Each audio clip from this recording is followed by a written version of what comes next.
گزشتہ جمعہ ہم نے یہ بتایا تھا کہ حضرت خالد بن ولید رضی اللہ تعالیٰ عنہ کی سرکردگی کے اندر ایک قلعے کو فتح کرنا چاہ رہے تھے، اور اسلامی تاریخ کے اندر اتنا لمبا وقت نہیں لگا جتنا اس قلعے کے فتح کرنے میں لگا۔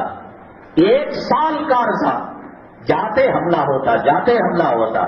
حضرت خالد بن ولید رضی اللہ تعالیٰ عنہ کمانڈر ان چیف تھے، صحابہ کرام سے اور جنگ میں حاضر جو لوگ تھے ان سے کہا کہ روزے رکھو، اللہ سے رجوع کرو، اللہ مسئلہ حل کرے گا۔ صحابہ بھی روزے رکھنے لگے، جنگ میں جو شریک مجاہدین تھے وہ بھی، اور آپ بھی روزہ رکھنے لگے۔ افطار مغرب کے وقت جب دیکھ دے تو دسترخوان میں کھجور کی گٹلی اور کھجور نہیں رہتا تھا۔ غلام سے پوچھا، کہا کہ میں نے رکھا، 1 دن ہوا، 2 دن ہوا، 3، چلو بسم اللہ بول کر پانی پی لیا، افطار کر لیا۔ لیکن جب چوتھا دن آیا، کہا کہ آج بھی دسترخوان میں کچھ نہیں۔ اے خالد بن ولید، اللہ کو حاضر و ناظر جان کر کہتا ہوں کہ میں نے افطاری رکھی، پھل فروٹ شربت رکھا، کھجور رکھا، کہاں غائب ہو گیا؟ ابھی زمین کھالی، آسمان نکل گیا۔ تو کہا اللہ کی قسم ہے میں اس کے اوپر کچھ نہیں کہہ سکتا۔ چوتھے 5ویں دن رکھا، حضرت خالد بن ولید رضی اللہ تعالیٰ عنہ چھپ کر بیٹھ گئے۔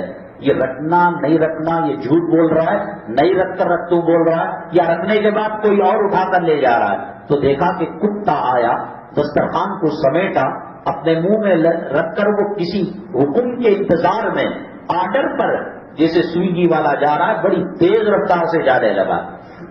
حضرت خالد بن ولید رضی اللہ تعالیٰ عنہ چہرے کو کپڑے سے ڈھک کر اس کا پیچھا کیا، پہاڑ کے پاس گیا، غار کے اندر گیا۔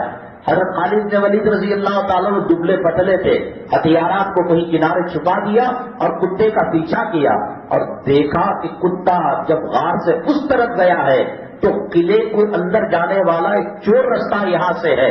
حضرت خالد بن ولید رضی اللہ تعالیٰ نے کہا اللہ تبارک تعالیٰ کتے کے ذریعے سے قلعے کو فتح کروانا چاہ رہا ہے، تو صحابہ کرام اور جنگجوؤں سے کہا، مجاہدوں سے، جو تمہیں دبلا پتلے ہو وہ سب آ جائے، پھر اس راستے سے جا کر یہود و نصارہ کے قلعے کو آپ نے فتح کیا۔